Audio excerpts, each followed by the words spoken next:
Good afternoon, everyone. Thanks for being here. Jervois Mining, let me give you an overview. We're a multi-jurisdictional player in the battery metal space. Came together in 2017. Jervois Mining is a 50-year-old Australia junior, but in 2017 it was really reconstituted with a battery metals focus, and a new team came in with most of the backgrounds from Glencore, Xstrata, with a lot of nickel and a lot of cobalt experience. And so our real primary focus initially is in the cobalt space, with nickel and copper to come. As you can see from this slide, we are ASX primary listed, and Toronto TSXV secondary listed. Also have a quote on the OTCQB. Market capitalization on a fully diluted basis about 185 Aussie, and a regular market cap of around about 110 million US.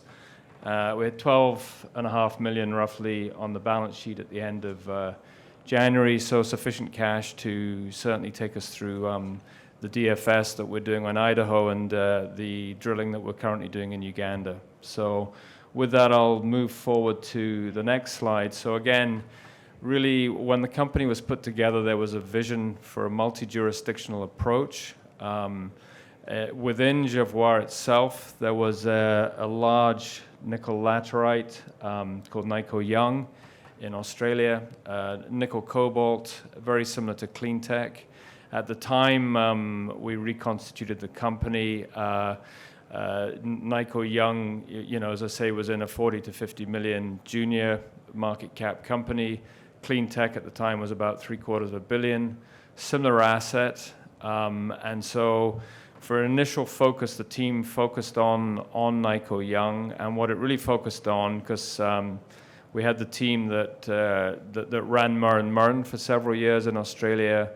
Their view was this was an asset in Nico Young that we could heap leach, so a lot less technical risk and significantly reduce the capex over a lot of the competitors in the nickel laterite space. So our capital costs are roughly 40% of what the major players who are looking at high-powered acid leach would have. So Nico Young, development stage in Australia. What has become our day-to-day focus is the Idaho Cobalt project in Idaho in the US. It's a partly constructed cobalt mine that has had US $100 million put into it to date. Jervois was able to acquire it through the takeover of eCobalt Solutions last year.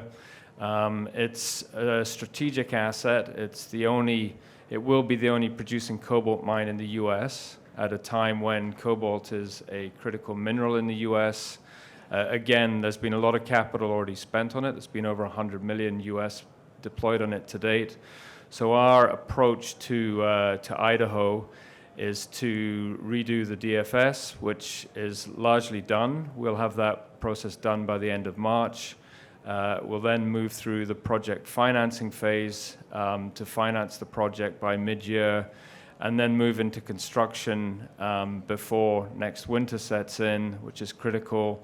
Get underground, put the portal in October of this year, and then move into first production by the end of Q4 2021.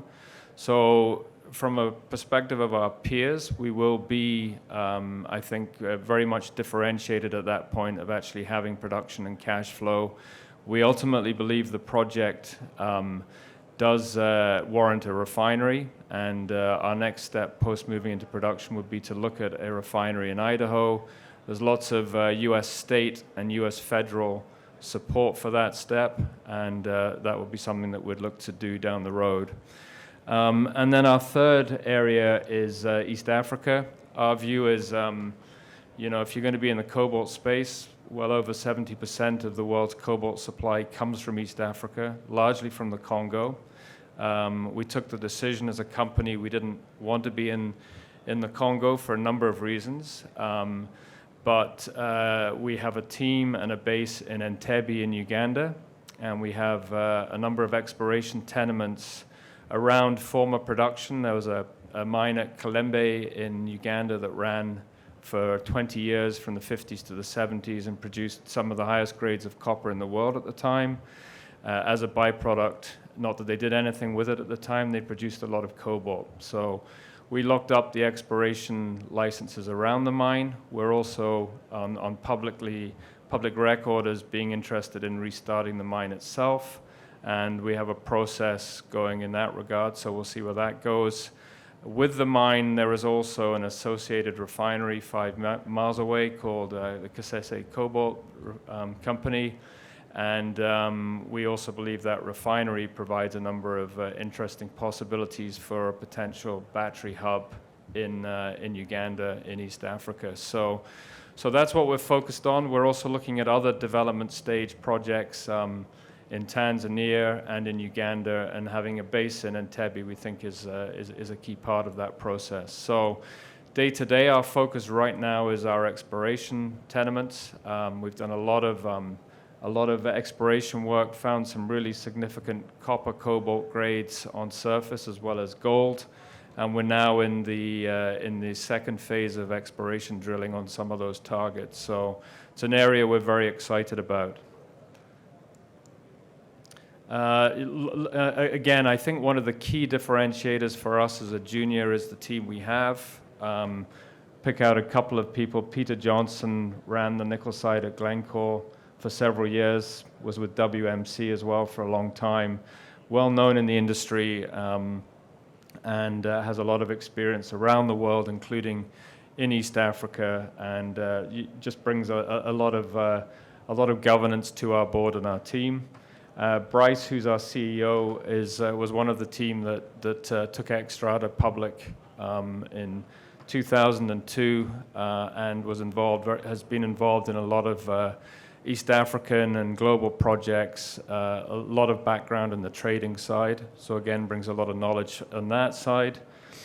And then if we fast forward to the team, I guess Michael Rodriguez, David Selfie, were both key guys in terms of running Murrin in Australia. So lots of background in the technical side of nickel laterite and other nickel projects globally. My colleague, Dr. Jennifer Hinton, has been based in Uganda for 15 years. She went there with the World Bank. It's through her that we have what we believe are some of the most prospective assets in Uganda. And again, she provides a good hub into Tanzania and other parts. And Floyd Varley was involved with the Idaho project for the last couple of years, so he brings good continuity with that project, and has a lot of senior experience in a number of roles.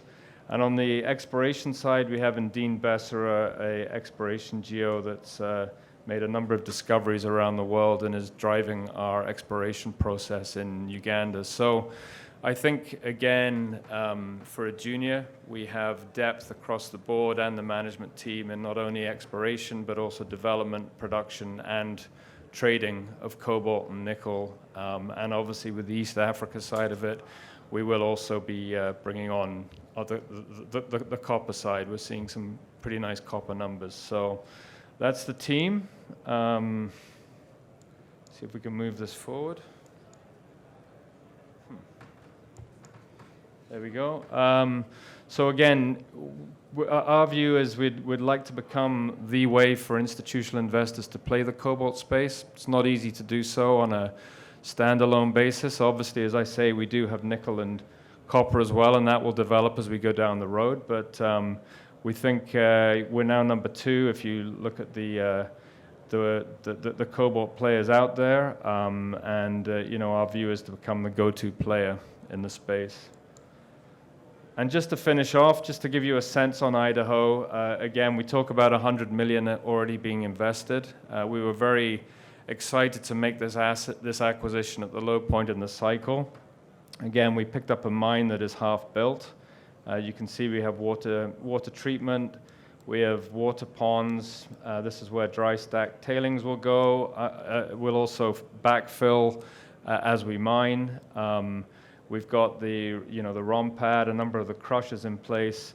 In Idaho, we get power at 5 cents a kilowatt hour, which is amazing. We have power already lined up to site. We have all the roads in place.